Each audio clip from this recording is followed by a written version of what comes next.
आज लातूरमध्ये विलासराव देशमुखांच्या पुतळ्याचं अनावरण करण्यात आलं। या कार्यक्रमात बोलत असताना विलासरावांच्या आठवणीने अभिनेते रितेश देशमुख यांना अश्रू अनावर झाले।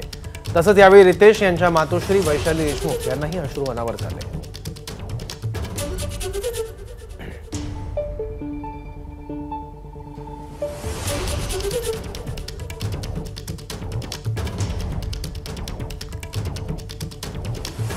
विलासरावांची उणीव कायम भासते असं रितेश देशमुख म्हणत भाऊक झाले। या कार्यक्रमादरम्यान विलासरावांच्या आठवणीने रितेश देशमुख यावेळी भाऊक झाल्याचं बघायला मिळालं।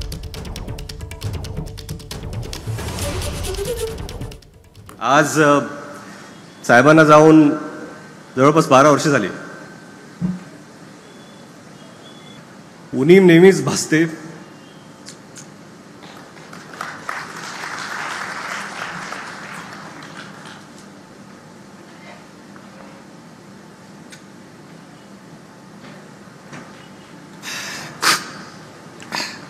पण ही उणीव आपल्याला कधी भासू नये म्हणून काका हे नेहमीच मागे उभे राहिले।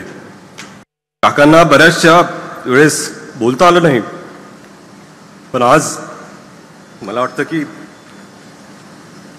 सर्वांसमोर मी सांगतो, काका मी तुमच्यावर प्रचंड प्रचंड प्रेम करतो आणि काका आणि पुतण्याचं नातं कसं असलं पाहिजे त्याचं ज्वलंत उदाहरण आज या स्टेजवरती आहे। एबीपी माझा, उघडा डोळे बघा नीट।